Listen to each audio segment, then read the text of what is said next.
Okay, so hello and welcome back. For those of you who are returning tonight for the kind of our informal chat sessions with some of our board members. Tonight we're going to just do an overview of what to expect for Hawk migration, since that's starting up right about now. Tonight our co-hosts, our presenters and panelists for this evening are Andy Mason, co-president, and board director Tom Sallow, who also works as our research coordinator for the organization. So you guys can take it away from here. Okay, thank you, Susan. Yeah, we're moving into the start of the hawk migration season, so we thought this might be a good time to talk about that. Hawk migration has been, particularly southbound hawk migration, has been a kind of focus of our organization for many years, because we have a really good hawk migration lookout up on our sanctuary on Franklin Mountain. So it's been since 1989 that we've been counting hawks up there. And it has grown considerably in interest and in coverage and in awareness among, in ornithological circles. We're now known as one of the best hawk watchers in New York State, and for golden eagles in particular, one of the best in Eastern North America. So as I said, we began counting in 1989. And what kind of tipped us off was that there had been a couple of years of hawk counting up in a very nearby location by two State University of Oneonta grad students. And they had written a paper and published a paper on their findings.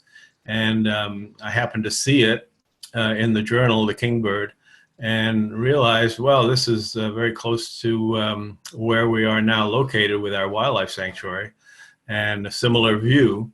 So we thought we would give it a try. So in 1989, we counted just a few weekends. We gathered some people together. None of us were particularly knowledgeable or expert in hawk identification, but we did have good numbers. It was a decent effort. And word got out a little bit in the hawk watching circles that we had a good spot.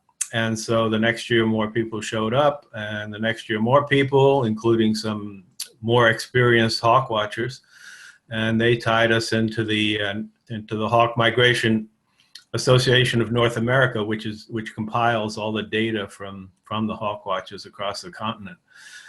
So it's a research effort too. Our sightings and our records are compiled in a big database that's available to researchers and to others. So we've been counting since 1989. I'm not sure how many. That's over 30 years.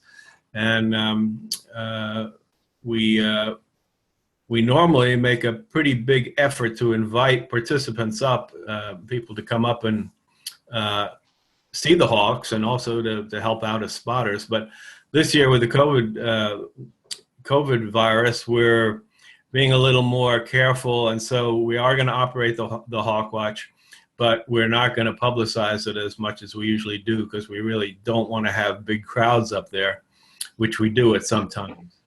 So this image you're seeing right now shows the location of the Franklin Mountain Hawk Watch in the lower middle of the map. It's overlooking the city of Oneonta, and we see the hawks approaching from the northeast, which is where those three river valleys come together. And we speculate, we don't know for sure, that those three valleys and the ridges funnel the hawks towards us when the winds are out of the north or northwest, and give the birds lift off the ridges. And they glide past us over the city of Oneonta and continue off typically to the southwest. So I'm going to turn it over to Tom, and he's going to talk, I think, a bit about hawk migration in general, and what we can expect in in the next few weeks as the birds start flying. Hi, everybody. Andy mentioned that we generally see birds coming from the Northeast, and the actual migration in this part of the world isn't north to south, it's from northeast to southwest. It parallels the coast, and it parallels the Appalachian Range. If birds headed due south, they'd end up hitting the Atlantic Ocean, and a lot of birds do. A lot of accipiters and falcons go south until they hit the ocean, and then they follow the shore. But the big soaring birds, the birds that we're most familiar with here, they like to use lift. They don't want to flap. They don't want to fly using powered flight. So if you look at this map, and if you look at this watershed in this part of the world, you'll see a lot of these ridges either go from east to west or north to south, and it's sort of like a big funnel. And we've counted raptors on a lot of these ridges. You'll see there, this is an older map, and there's a couple other sites, one by West Burlington, which is actually in my backyard. And there's a pretty good flight there on light winds. And there's another site to the east of Otsego Lake at the head of a ridge there west of 166.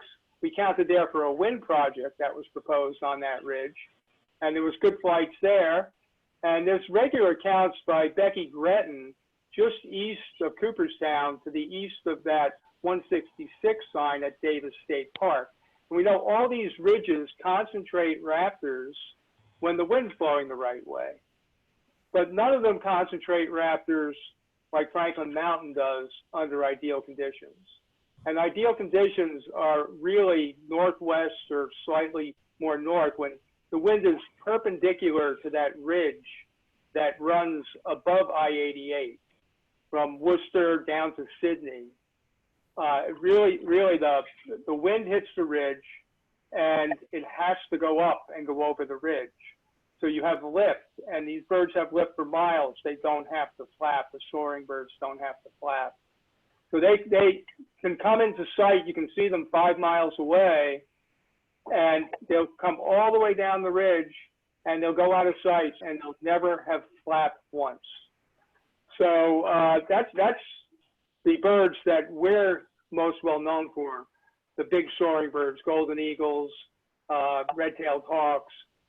We also get a fair number of birds that fly under their own power, accipiters and falcons, but we don't get them concentrated like they do along the coast.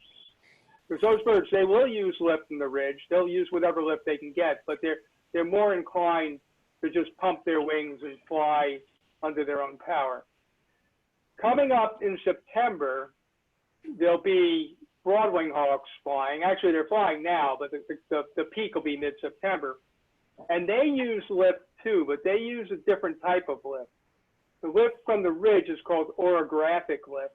Can you put that slide up? Excuse me, Susan, of the Broadwing? Yeah. Okay, Broadwing Hawks like to use thermals. And Susan's going to flip through a couple of these birds, but there we go. Okay, that's a Broadwing Hawk. That's an adult. The juveniles aren't quite so dramatically plumaged, but they will fly in flocks. And when those flocks are circling in a thermal, we call it a kettle. And a thermal, people use the word thermal somewhat casually, but a thermal technically is a bubble of hot air. And you think about the different ways that heat is formed when sunlight hits the ground, thermals form over black parking lots really easily, less easily over green trees.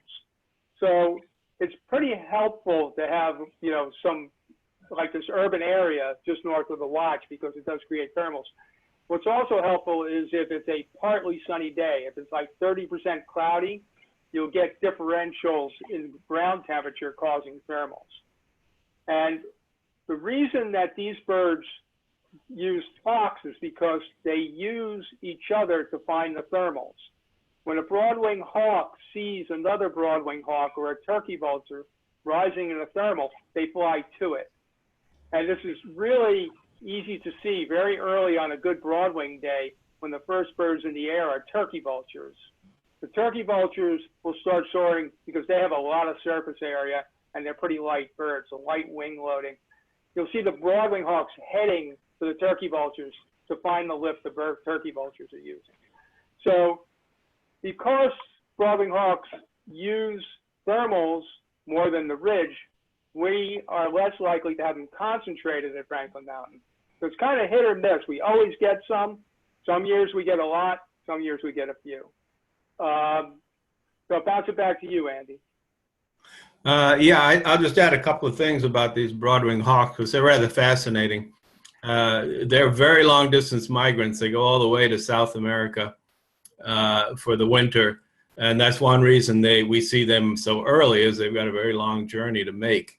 Their hawk watches all as they head down through North America into Texas and then into Central America. They really concentrate, and we may see a few hundred in a day if we have a good day. But down in South Texas and into Mexico and Panama, they can see millions in a day. Millions of Broadwing Hawks pass by. It's quite a spectacle. I've never seen it. It's something I would love to see. But they're the only species that we have here in the East that behaves like that. So they're pretty special birds. Yeah, we get them. Almost the entire population passes by the birds that we get in the middle 2 weeks of September. So it's a very compressed migration. By October, we hardly ever see a Broadwing, maybe one or two stragglers, but they all go in September. So it's a good time to get to the hawk watch. Susan, would you put up the timing chart? Hey, I gotta minimize the video here, but this is part of a chart from hawkcount.org, and it shows you when birds are migrating. And if you go down, fourth from the bottom is Broadwing Hawks. You'll see it goes up in August, peaks in the middle of September, and drops down in October. And these graphs are not perfectly to scale. But if you want to go to the Hawk Watch and see a specific species like golden eagle, the bird that is the bottom of this chart, you'll see that they peak in November. We occasionally get one in September, maybe a few in early October. It really, numbers go up late October and November. So this information is available on hawkcount.org on the Franklin Mountain page under migration timing, I think. There's some tabs you have to click on, but it's not hard to find. So, you can see other birds are kind of concentrated in late September and early October, like sharp-shinned hawks, Cooper's hawks. The falcons aren't on here, but the falcons are also concentrated at that time. So, I'll let you talk some more, Andy. Okay. Yeah, if anyone has any questions, please just jump in or put them on that chat link there, and we'll be happy to try to answer them. But yeah, this sort of these pulses of hawks through the season. It's good to know if you are visiting, and particularly if you're interested in specific birds. Like we got a lot of visitors coming up just for golden eagles in November because we're one of the best spots in the East to see golden eagles, and they're a bird that often migrates low. We see them at eye level, sometimes even below eye level down in the valley. So we get good looks at them. So we definitely draw visitors for those birds. Also, you'll see there to the left of the graphs is some statistics about the average numbers that our hawk watch gets each year. So we typically, our average for the season for all raptors is is around 5,000 raptors. And Broadwing Hawks are often the number one. You can see there we average 1199, 1,200 in a season. Sometimes it's red-tailed hawks or surpass Broadwing Hawks. It kind of depends how it goes. Although red-tailed hawks have been down in recent years. But you can see there their average is 1,616. But we've had some big years. We had 2,500. Is that a 25 or 29? My eyes are. But anyway, we've had big red-tail years. And we've had some big Broadwing Hawk days. The next column is our maximum days, and our biggest day ever was last year, 1,285 on September 15th, right smack in the middle of the peak period. And it's kind of hard to predict the Broadwing Hawks. As Tom said, they don't necessarily use the updraft from the ridges as much as the other birds. They use the thermals, and they seem to go also a lot more by the calendar than by the conditions. So if it's time for them to migrate, even if the conditions aren't right, they'll be flying. So we try to predict big days and let people know, but with Broadwings it's kind of tough. But certainly that period in mid-September is the time to see them. Andy? And yeah. I have a couple of questions about the Broadwings. Is this a good time? Sure. How long does it take Broadwings to fly south? Well, I think birds that are up in Canada that are probably now have started migrating. You know, these are woodland hawks, forest hawks, and they do breed here. We have Broadwing hawks nesting here in the forest. But I would say it takes them probably a couple of months to get to South America. I know I see big numbers through October down reported from the hawk watches in Panama. And so, you know, it's at least a month or 6 weeks for them to get there. And then for them to get down into, you know, Colombia and Peru and, you know, the places where they overwinter in the forests down there.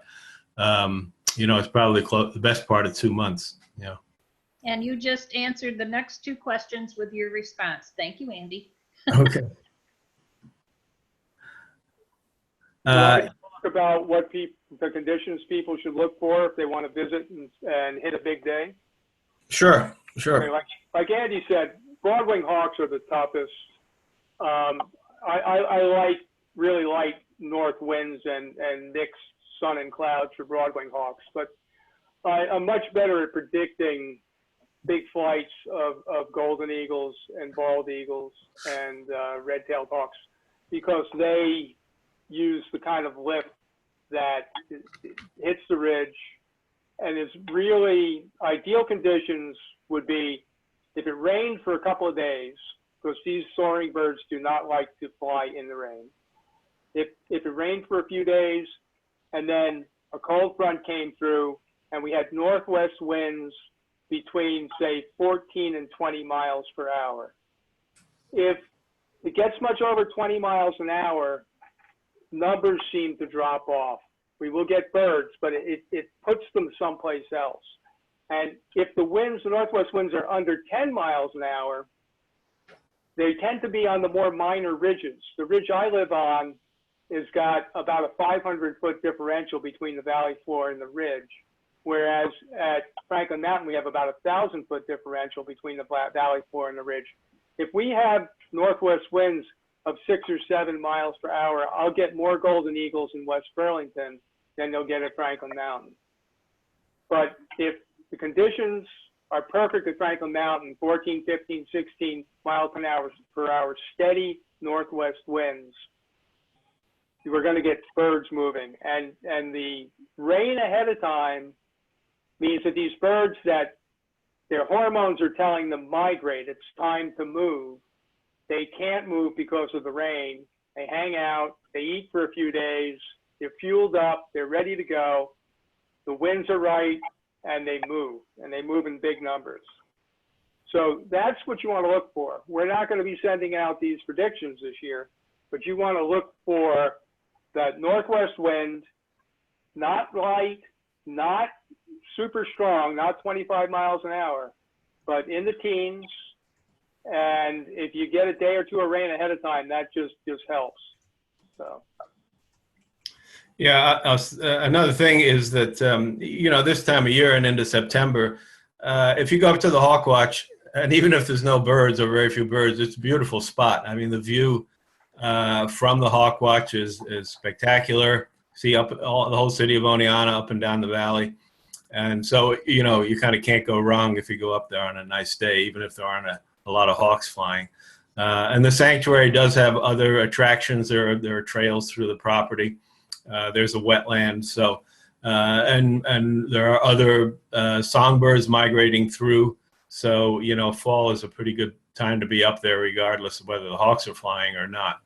Now, a couple of other early season species that come in September include Osprey. I think we've got a slide of Osprey. And Osprey are good-sized birds, fish-eating birds. And it's kind of interesting. We never have had osprey nesting in this region, and we've always kind of wondered why, because there's plenty of big water bodies that they like, Otsego Lake, the New York City reservoirs in Delaware County, the Susquehanna River, and plus they nest all around. They nest in the Adirondacks, the Finger Lakes, in the Poconos, the Hudson Valley, but they never really took up residence here until just last year, I think, was the first nest. And there was a nest, I think Becky located it, up on Otsego Lake. And then since then, this year, there have been two nests found near Goodyear Lake, in the general vicinity of Goodyear Lake. And I think I've heard reports of a couple of others. So that's quite a change, and it's a good sign. So we may well be seeing more ospreys here nesting. The nests are usually very visible. They build a big stick nest, often on top of a phone pole, electric pole, or in a tree a dead tree. So the nests are pretty easy to spot. And the birds are quite active, hunting, fishing along the waterways. So we definitely will keep an eye out for them. But they do migrate. The ones that are north of us migrate through mostly in September into October too. And sometimes we'll even see them going over, like this bird, carrying a fish.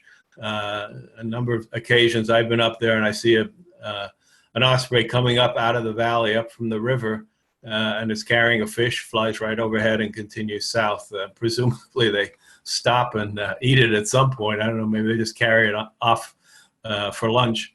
But they're fascinating birds, and very easy to identify too. They've got those black marks at the wrist where the bend in the wing is. The face, they have a black streak through their face, and the wings are held at sort of an angle, a kinked angle. So osprey are one of the easier birds to identify up at the Hawk Watch. If you do visit, we will have a counter up there every day now, starting this Sunday through into December, and then some days in December, and except when it's raining. And the counters are, quite helpful willing to help you with identification skills. We do have some COVID rules in effect this year. We're going to have an area cordoned off for the counter so they can maintain social distance. And we're asking people to wear masks or to social distance up there. And, we're hoping that people will honor those rules. We've got them posted. So it'll be a little bit different. It'll be a little bit less convivial and social up there, but people still will be able to talk back and forth. May have to talk a little louder with the masks, but it's a good place to learn hawk identification up at the Hawk Watch, because the birds are there, and there's always at least one skilled observer up there, and sometimes more. You want to talk about the next birds that would be coming in October, Tom? Well, Okay. actually, there was Oh. one quick question. Is that osprey carrying a fish? That's from Charlie. Yes. Yes, it is. Yes, Charlie. I don't know what the species of the fish is. The species of the fish is called a buffalo. Ah, It's a fish that, this is taken at Montezuma. And the big challenge when we saw this bird was identifying the fish. Oh. So, yeah, so the next birds after the Broadwing Hawks, well, we'll be getting ospreys relatively early. Bald eagles fly all through the whole season. But one of my favorite times is early October because you get just such a variety of birds.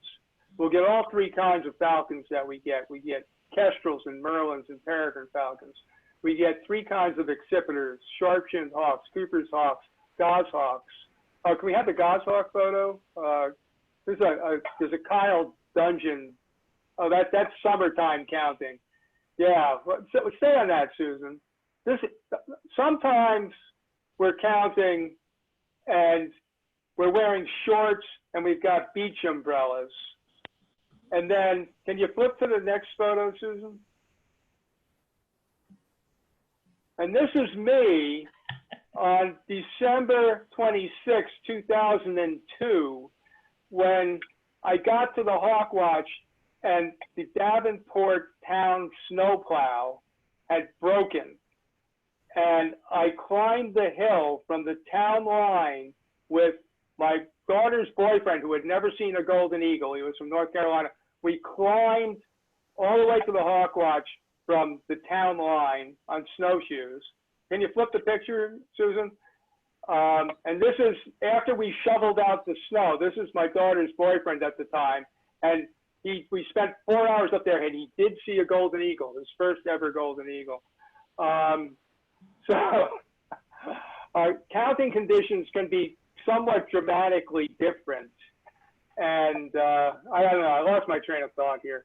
But in October, it's warm, and you get the greatest variety of birds. You get falcons, accipiters, you get some late Broadwing hawks, you'll get early red-tailed and red-shouldered hawks. You can get a golden eagle then. You get ospreys and bald eagles and northern harriers, which are just gorgeous birds. Can we have a northern harrier on the screen? That is a male northern harrier. The females are darker and about, I don't know, about half again bigger. It's just a huge size difference between them. But these are the most gorgeous birds, and you see these guys flying low around fields, hunting mice and birds and stuff like that. They're in decline, but a good place to see them is the Hawk Watch. They look a little different up in the sky.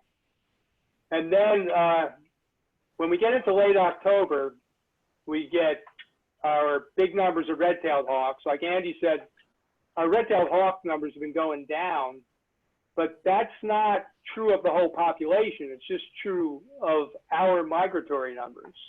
Every other indicator of red-tailed hawk numbers says the population is doing fine. So it may be in a warming world that they're not going as far south. And what we start getting then also in late October, and the real draw for Franklin Mountain in November is golden eagles. And there's a beautiful photo that came up before of a golden eagle in the snow. And I always tell people, if there's a forecast for lake effect snow to reach Oneonta, that is like the perfect forecast for Franklin Mountain. And sometimes there'll be rain in the valley, and people will think that the rain is gonna, depress the migration. But at 2,000 feet, it's snow, and these birds do fly in the snow. The problem in the lake effect snow is visibility, not just being able to see the birds, but your optics get snow on them, which can be a challenge. Becky, are there more questions? I have a question about golden eagle. How far south do golden eagles go? Golden eagles, there are no golden eagles right now nesting in the eastern United States. So all the birds that are migrating, that are breeding birds, are coming from Canada. And we have golden eagles wintering from southern Canada down to northern Florida and northern Alabama. Some of you may know that we put GPS tracking devices on 8 local winter resident golden eagles. And for a decade, we put out bait as part of a project to learn the distribution of golden eagles in the winter. And every winter locally, we got golden eagles in Delaware County and in Otsego County. So golden eagles are spread out through the east with probably the highest density in the area of West Virginia and eastern Tennessee.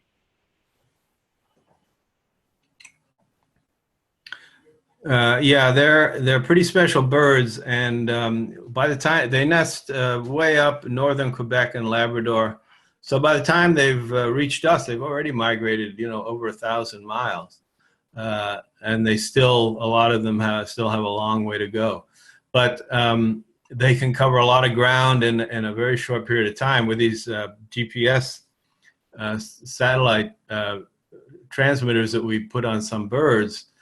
We could see how far they went in a day, and I don't know. You had one going north, Tom, in the spring that went a couple hundred miles in a day. Yeah, I think it went over 200 miles in one day. It was like conditions were just perfect. And actually, last fall when we still had 2 at that point with working devices, or maybe it was the fall before. It was a very late migration the fall before. It was the year when we got 1 bird in October up until the 25th of October when we got 128. That was our second through 129th birds. But on that day, both of those birds moved between 120 and 140 miles. So like all the golden eagles just cut loose that one day. So yeah, Andy, go ahead. Andy and Tom, we do have a question here in regards to predictions. It's from Pete Saracino. I'm going to unmute his microphone so that he can ask directly, because I'm not sure that I can ask it the right way. So go ahead, Pete. Okay, thank you very much. Can you hear me okay? Yeah. Okay, good. I know it's very clear what you said about predictions because of you don't want the concentrations of people there due to COVID. But I know when I see hawk sites, I see based on the weather and the wind direction, usually the watchers are giving a prediction of the next day. Will you guys still do that? That is up to the individual counters. If the counters want to make a prediction, I have no problem with it unless we start seeing crowds. I don't think a lot of people pay attention to those forecasts. Some people certainly do. But the Hawkcast email list, the last I knew, had something like 400 people on it. So if I send out a message saying it's going to be a good day, it's going to 400 people. But if the counter puts something in the prediction notes, it may be seen by a few people, and it's going to be something they have to react to quickly. When I send out a forecast, I try and send it out 2 or 3 days ahead of time. So as long as there is no problem with crowds, we won't discourage the hawk counters from doing that. Most of the forecasts I see from the hawk counters are like on a dreary day when it's like 75 degrees and sunny in the south wind, and they got 5 birds, they're going to put things like more of the same. So a lot of those forecasts are not positive forecasts. Yes. Thank you very much. Yeah, I think I would add that, if there's a specific day that you were thinking of visiting and you wanted to know kind of if you thought it was promising, if you send us an email, an individual sending us an email, I think we would give you our opinion, on what kind of day we thought it would be, because people do travel a long distance, especially for the Goldens. They come from downstate, they come from New England, so we certainly would like to at least let them know if it's not going to be a good day, you know. So Yeah. Well, we come from the Finger Lakes, but we can, obviously, like you guys are saying, we pay attention to weather, wind direction, and the previous day's count for sure. I just thought, maybe I know a lot of sites make a prediction for the next day based on weather and wind direction, and I just didn't know, what the policy was going to be. But thank you very much. Great. Andy, I think we have one more question that we want to answer before we kind of close up for this evening. And that is how can you tell if a golden eagle is a resident or a migrating bird? well, they're all migrating birds because we have this is golden eagles or bald eagles? Golden. Yeah, golden eagles, they're all migrants. We have, as Tom said, there are no golden eagles that are nesting in the eastern United States. They're pretty common in the West, in the Rockies, up in Alaska, but in the East, historically they did nest somewhat even in New York, but they have not nested for many, many years now. So any birds that we see, golden eagles are definitely migrants. Now, some do stop in winter, as Tom was talking about our project to document those birds with the trail cameras and deer carcasses as bait. So we know that there are some that spend the winter in New York, but none of them are residents in terms of being breeding birds here. Now, bald eagle is a different story. And that's actually a challenge for us because we are supposed to only count migrating birds. And now there are so many bald eagles nesting locally, just every year, here are new nests. And they're quite active, around Oneonta, up and down the river valley, flying south to the reservoirs.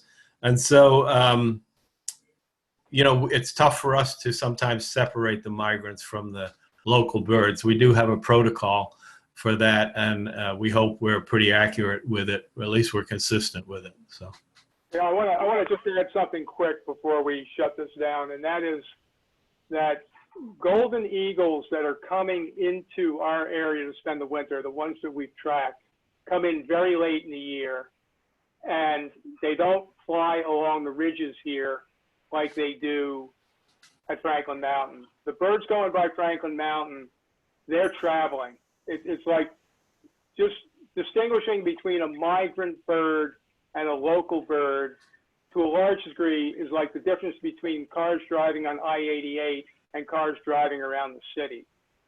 So you see somebody on 88, they're driving for miles at high speed without a brake, and they're traveling some distance. So the golden eagles we see are not behaving like local birds at all. They're behaving like long distance travelers. That is not true in the spring. We don't have time to get into the spring counting because the only thing I'm going to mention is that in the spring, the adults start moving at the end of February and some of the juveniles hang around till May. So it becomes a whole different thing in the spring. But in the fall, birds moving by Franklin Mountain are all behaving like long distance migrants, golden eagles anyway. Thank you both, Tom and Andy, for your time tonight. And thank you to everybody who came for participants. This will be the last of our chat sessions for the summer, but I know that we have a couple of additional topics that are planned for the fall. One of them is on bird feeding over the fall and winter seasons.